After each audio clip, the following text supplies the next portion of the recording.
네, 저는 미디어 아티스트 스콜라라고 하는 이진준입니다. 예술가 학자라고 부르는데 현재 카이스트에서 문화예술대학원 소속의 교수이면서 아트앤테크놀로지 센터장을 맡고 있습니다.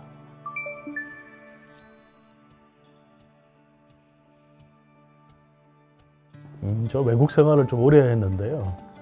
외국에 나가 있으면서 우리 것이 소중하다는 걸 많이 느끼게 되었고, 결국 세계인을 감동시키기 위해서는 내가 나고 자랐던 땅에 대한 이야기를 하는 것이 맞다라는 생각을 했습니다. 그리고 새로운 것은 늘 할 수 있지만 오래되고 역사가 있는 것은 참 새로 할 수 있는 일이 아니기 때문에 굉장히 소중하다는 생각을 많이 가지게 되었고, 한국에 돌아와서 한국의 문화와 예술에 대한 이야기들을 담고자 노력하고 있습니다.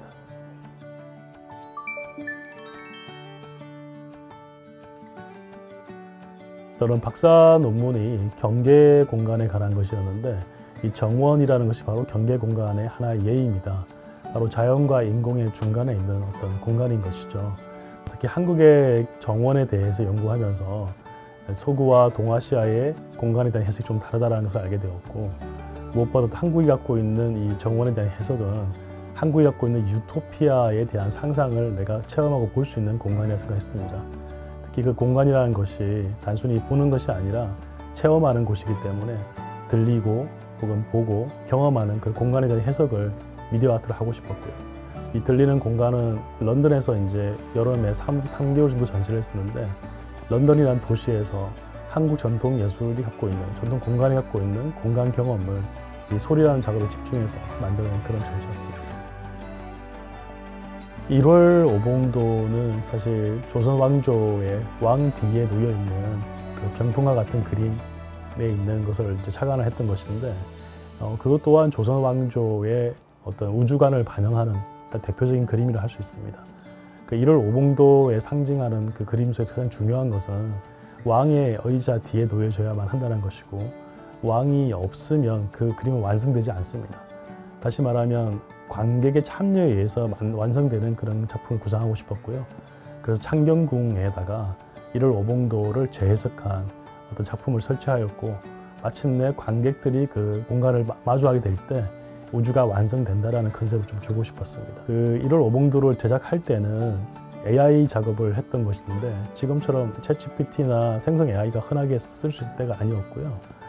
딥러닝 기술을 이용해서 AI한테 자연의 데이터를 주고 지금 시대의 자연에 대해서 재해석해봐라는 어떤 그 메시지를 줬고, AI가 해석한 우주, 자연에 관한 이미지를 저에게 이제 만들어줬는데, 그것이 조선시대의 우주관하고 어떻게 비교되는지, 그리고 관객의 참여에 의해서 궁에 펼쳐져 있는 1월 오봉도가 어떻게 새로운 우주관을 만들어내는지, 그런 메시지를 전달하고 싶었던 그런 미디어 아트와 전통 예술을 결합한 작업이었습니다.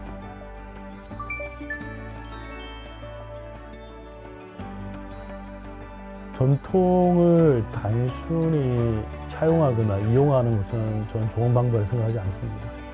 특히 외국인들 입장에서 봤을 때 한국의 전통 예술을 이용해서 만든 작업들은 분명히 신선하고 흥미롭게 다가오긴 하지만, 그 신선하고 흥미로운 것이 인류 보편의 감정을 건드리지 않으면 그냥 새롭고 희한한 것에 불과하거든요. 잘못하면 전통 예술이 아니라 포크라고 하는 민속이 되어버릴 수 있습니다.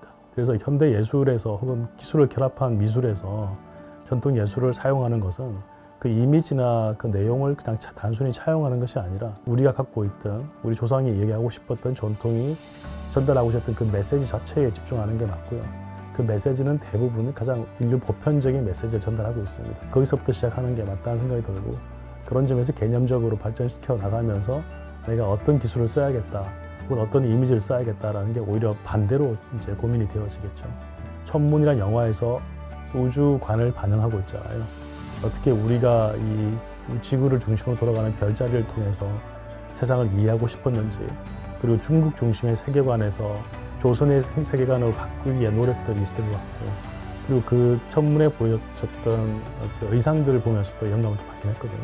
우리가 한국에서 나고 자란 사람에게는 다 모든 것이 주변에 영감의 원천이 남아있다고 생각합니다. 기획자는 사실은 두 가지를 좀 다 잘해야 되는 사람들이에요. 저희 학생들한테 가끔 얘기하는 거지만 우리는 철인 3종 경기 하는 것 같다. 그러니까 달리기도 하고 수영도 하고 자전거 타는 것처럼 전통 예술에 대한 이해도 있어야 될 것이고 또 기술에 대한 이해도 있어야 될 것이고 그리고 세계 보편적인 언어를 사용하기 위한 그런 감각도 필요하다라는 얘기를 계속 반복해서 하고 있습니다. 우선 이것을 디지털화, 미디어화 할 필요가 있나라는 근본적인 고민을 합니다. 사실 우리는 전통 예술 그 자체에 갖고 있는 고유의 아름다움을 좋아하는 것이지 그게 디지털화 되는 순간 사실 그 고유의 미감을 잃어버리는 거거든요.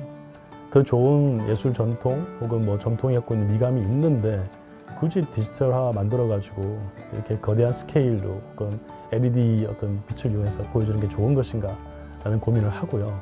그렇다면 이 방법은 사실 이 디지털화라는 미디어 아트로 만들었을 때 전통 예술이 보여줄 수 없는 다른 무언가를 보여주는 분명한 목표가 있어야겠죠.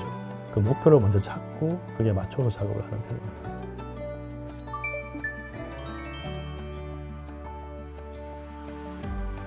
저희가 하는 것이 미디어 아트이지 미디어 사용 전시회를 하는 건 아니란 말이에요.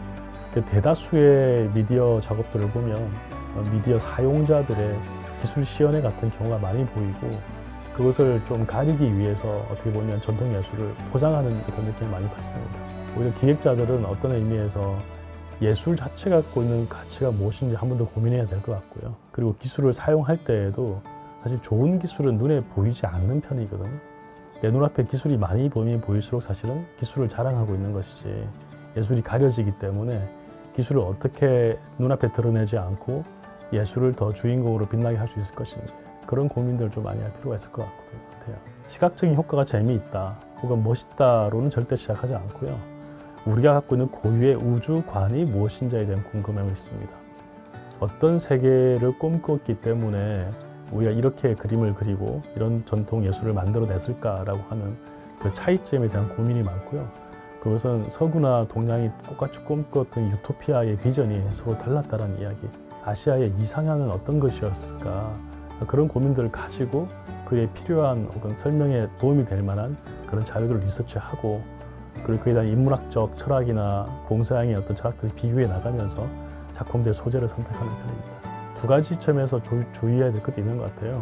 첫 번째는 이 새로운 기술을 사용한다라는 사실, AI라든지 또는 기타 여러 가지 기술을 사용하면서 잘못하면 기술 시연회가 될 수 있다. 뭐 그거에 대해서는 좀 우려를 많이 하는 편이고 이 기술 시연회를 위해서 미디어 아트라는 요소를 사용하거나 혹은 예술을 차용하는 경우가 많은데 관객들은 금방 질려하거나 또 어떤 예술적 감동을 느끼지 못할 것입니다. 그래서 기술 시연회가 아니기 때문에 그 미디어 아티스트는 미디어 사용자와는 다르다라는 사실을 좀 이해해야 될 것 같고요. 두 번째는 예술을 전통적인 문화를 담아내기 위해서는 전통문화에 대한 깊은 이해가 필요한데 마치 영국인이 한국에 와서 뭔가 재미있는 문양을 발견했다. 그래서 그 사람이 그 문양을 이용해서 옷을 만들었거나 뭔가 그림을 만들었다. 그럼 우리 약간 이상하게 생각할 수 있잖아요. 그것은 그 그림이 갖고 있는 깊은 맥락과 상호 관계, 그 상징적인 의미를 이해하지 못하는 사람이 단순히 차용하는 것에 불과한 것이거든요. 따라서 우리는 우리 문화 속에 나고 자랐던 사람이기 때문에 궁극적으로 이 문화가 보여주고자 하는 의미가 무엇인지 깊이 있게 생각을 해보고 그것을 이 방식으로 보여줄 때 더 좋아지는 목적이 무엇인지에 대한 이해가 있어야지만 이 기술을 사용하는 것에 의미가 있다고 생각합니다.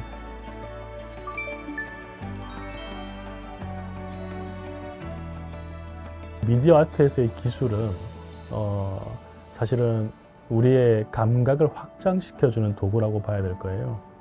지금까지 눈으로 보는 것에 그쳤다면 제3의 감각, 보고, 듣고, 만질 수 있고 전체적인 공감을 체험하는 어떤 경험으로서의 그 가치가 증강되는 그런 활용도가 있거든요.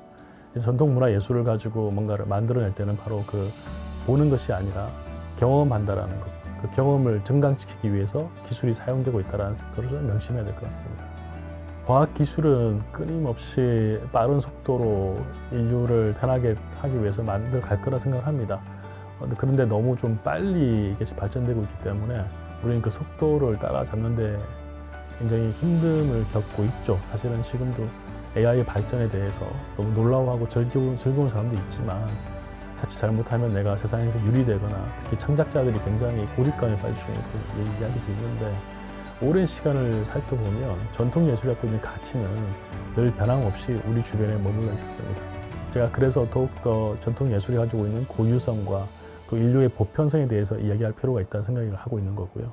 그 보편적 가치를 실현시키기 위한 도구로서 기술을 활용하면 된다라고 말씀드리고 싶습니다. 조각으로서는 사실 옆에 있는 이 나무 작업을 좋아하는데요. 제가 대학원 생활 때 만들었던 작품인데 6개월 이상 깎고 태우고 다시 다듬고 이러면서 만든 조각 작품입니다. 좀 버려져 있는 나무를 다시 살려가는, 그리고 이렇게 태운다라는 것은 더 이상 썩지 않는, 부패하지 않는 조각으로 만든다라는 의미였기 때문에 그 전통 그 기법 중에서 이렇게 끝을 살짝 태워서 일종의 부패를 방지하는 막을 씌우는 그런 방법들이 있습니다. 그걸 이용해서 만든 조각이었고요. 이런 조각을 할 때도 전통 예술의 기법을 분명히 활용을 했던 것이죠. 근데 미디어 아트로서는 같은 시절에 제가 만든 불면증이라는 작업이 있어요.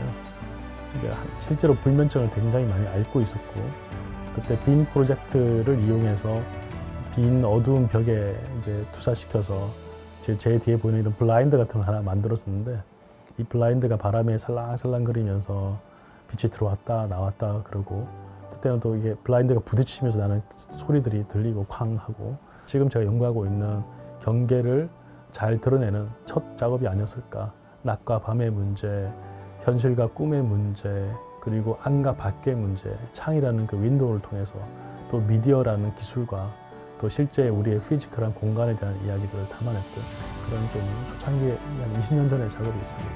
저는 정말 오랜 세월 외국 생활을 하면서 어떻게 보면 지구의 끝까지 가고 싶었던 사람입니다. 전 세계 60개국 이상을 여행 다니면서 많은 사람들을 만나고 많은 음식을 먹고 많은 공간을 보러 다녔는데, 그 모든 것이 사실은 여러 다른 나라의 다른 민족의 전통 문화를 경험하는 시간들이었다고 생각을 하고요. 그런 과정에서 도달했던 결론은 뭐냐면 내가 나고 자란 곳의 소중함이 있었습니다. 내가 나고 자란 것에 대한 익숙함 때문에 지금 우리가 그 소중함을 바라보지 못하고 있을 수 있거든요. 한 번은 조금 떠나가지고 다시 우리의 가정을 되돌아보면 정말 소중하다는 걸 알 수 있고, 우리의 산하, 우리의 강, 우리의 바다, 우리의 나무, 우리의 산, 이 모든 것들로 만들어진 우리 땅의 어떤 결과물들에 대해서 자랑스럽게 생각하고 아끼고 소중하게 갖고 왔으면 좋겠습니다.